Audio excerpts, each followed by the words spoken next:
हम 9 वीडियो की श्रृंखला इस आधार पर चला रहे हैं कि आईएएस और पीसीएस का विद्यार्थी परीक्षा के तीनों चरणों की तैयारी के लिए यदि सही मार्गदर्शन ढूंढ रहा हो तो प्राथमिक आधार पर वो कौन से बिंदु हो जिसका हमें उचित मार्गदर्शन के लिए सही संस्थान का चुनाव करते समय पूरी तरह से ध्यान रखना ही चाहिए। क्योंकि यदि एक बार गलत या अधूरा या कमजोर या सतही मार्गदर्शन मिल गया तो फिर विद्यार्थी का आईएएस और पीसीएस की परीक्षा की तैयारी में पुनः सुधार कर अपने तैयारी को सही दिशा में फिर से आगे बढ़ाना बहुत आसान कतई नहीं होता है। इसलिए उचित संस्थान के चुनाव के दिशा निर्देशों के अंतर्गत आज हम अपने तीसरे वीडियो को लेकर आ रहे हैं। तो चलिए अपने वीडियो की शुरुआत करते हैं।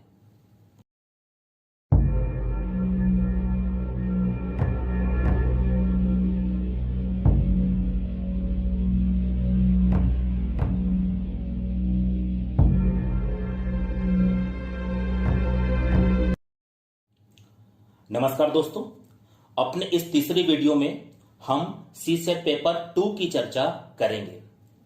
प्रारंभिक परीक्षा के सीसेट पेपर 2 पर अपनी चर्चा आगे बढ़ाने से पहले एक बार फिर से मैं अपने बारे में स्पष्ट कर दूं।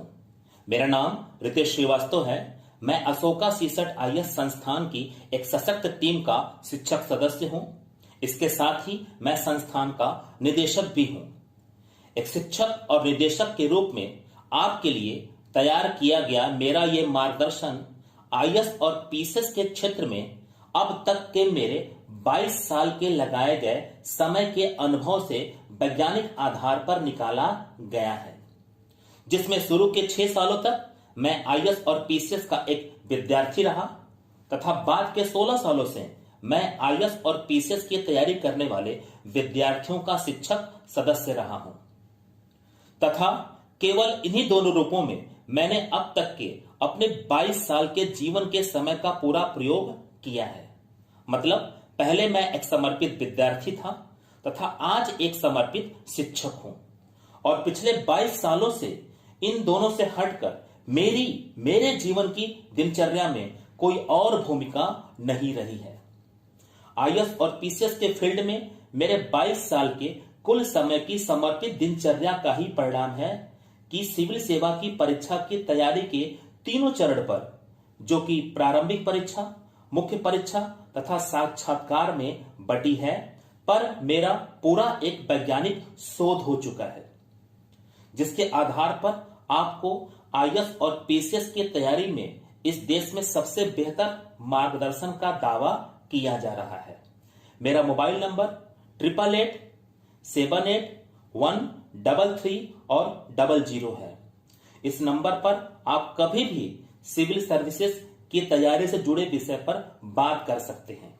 हम आपके सही मार्गदर्शन के लिए हमेशा तत्पर हैं। अब हम आईएएस और पीसीएस की प्रारंभिक परीक्षा के सीसेट पेपर 2 पर संस्थान के चयन की चर्चा को आगे बढ़ते हैं। इस प्रश्न पत्र में 7 खंड हैं। पहला कंप्रीहेंशन, दूसरा interpersonal skill including communication skill, तीसरा decision making and problem solving, चौथा logical reasoning and analytical ability, पांचवा मेंटल एबिलिटी, छठवां बेसिक न्यूमरेसी और सातवां कंप्रीहेंशन ऑन इंग्लिश लैंग्वेज। हालांकि यह 7वां खंड कंप्रीहेंशन ऑन इंग्लिश लैंग्वेज आज आईएएस की प्रारंभिक परीक्षा के सिलेबस में शामिल नहीं है, लेकिन पीसीएस के सिलेबस में यह अभी भी शामिल है। इस प्रश्न पत्र के भी आईएएस और पीसीएस में 200 अंक निर्धारित हैं। इस प्रश्न पत्र में आज केवल आपको क्वालिफाई करना होता है, अर्थात इस प्रश्न पत्र में 33% अंक हासिल करने पर ही इस प्रश्न पत्र में आपको सफल घोषित कर दिया जाता है। इसी क्वालिफाइंग नेचर के कारण ही संस्थानों में इसके महत्व को गिरा दिया गया है तथा इसके अध्यापन पर बहुत ही कम ध्यान दिया जाता है। कुछ संस्थानों में तो इस पर बिल्कुल भी ध्यान नहीं दिया जाता है, लेकिन यहां पर मैं आपसे यह स्पष्ट कर दूं कि क्वालिफाइंग होने के बाद भी इस प्रश्न पत्र का महत्व अध्ययन के दृष्टिकोण से पूरी तरह से बना हुआ है तथा इस प्रश्न पत्र के शुरुआती 4 खंडों comprehension, interpersonal skill including communication skill, decision making and problem solving तथा logical reasoning and analytical ability का सटीक अध्ययन आईएएस और पीसीएस की परीक्षा की अंतिम सफलता का मूल आधार तैयार करता है। मैं इस सेंटेंस को फिर से रिपीट करना चाहता हूं।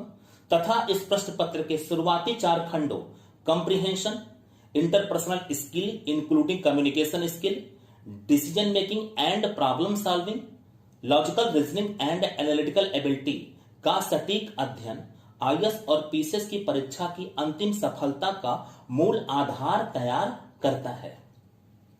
इस पूरे खंड को एक साथ पूरे देश में पहली बार संभवतः पढ़ाने वाला मैं पहला शिक्षक हूं और आज भी यह कोर्स मेरे माध्यम से पूरा पढ़ाया जाता है तथा एक शिक्षक के रूप में मेरी यह तार्किक धारणा है कि संस्थानों में इसका अध्यापन बहुत ही गहराई से एवं पूर्ण सिलेबस के साथ ही करवाया जाना चाहिए। मैं फिर से सेंटेंस को रिपीट करना चाहूंगा। तथा एक शिक्षक के रूप में मेरी यह तार्किक धारणा है कि संस्थानों में इसका अध्यापन बहुत ही गहराई से एवं पूरे सिलेबस के साथ ही करवाया जाना चाहिए। लेकिन यहां पर बड़े अफसोस के साथ कहना पड़ रहा है कि बहुत सारे संस्थानों में इसका अध्ययन करवाया ही नहीं जाता है तथा इस प्रश्न पत्र के अंतर्गत मात्र गणित, रीजनिंग तथा कुछ हद तक हिंदी और अंग्रेजी का अध्यापन करवाया जाता है, जिसका परिणाम यह होता है कि क्वालिफाइंग पेपर होने के कारण इस प्रश्न पत्र में किसी तरह से आप पास तो हो जाते हैं, लेकिन अंतिम सफलता प्राप्त करने के लिए आवश्यक क्षमता आपके अंदर कभी भी ठीक से निर्मित नहीं हो पाती है। मैं फिर से इस लास्ट सेंटेंस को रिपीट करूंगा। लेकिन अंतिम सफलता प्राप्त करने के लिए आवश्यक क्षमता आपके अंदर कभी भी ठीक से निर्मित नहीं हो पाती है, जिसका परिणाम बहुत ही घातक होता है, जिसके कारण प्रारंभिक परीक्षा पास करने के बाद भी पीसीएस का प्रतियोगी अंतिम चयन प्राप्त करने में 8 से 10 साल तक का अध्ययन का समय ले लेता है, जबकि आईएएस में तो विद्यार्थी को अंतिम सफलता प्राप्त ही नहीं होती है। इसलिए संस्थान का चुनाव करते वक्त आपको इस प्रश्न पत्र में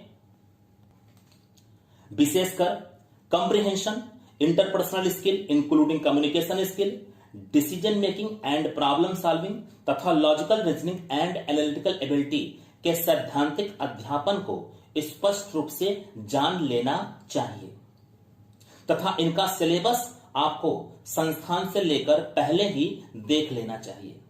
सामान्यतः 90% संस्थानों में इन खंडों का पूरा सिलेबस तक ठीक से नहीं मिलता है, पढ़ाना तो दूर की बात होती है। इसके बाद आपको संस्थान के चयन में यह जानने का प्रयास करना चाहिए कि प्रारंभिक परीक्षा के दोनों प्रश्न पत्र सीसेट पेपर फर्स्ट तथा सीसेट पेपर सेकंड के सिलेबस के अनुसार अध्यापन कराने के बाद आपके आईएएस और पीसीएस की परीक्षा में आने वाले प्रश्न सही ढंग से हल होते हैं या नहीं तथा इनसे जुड़े क्वेश्चन बैंक को आपको संस्थान में जरूर देखना चाहिए।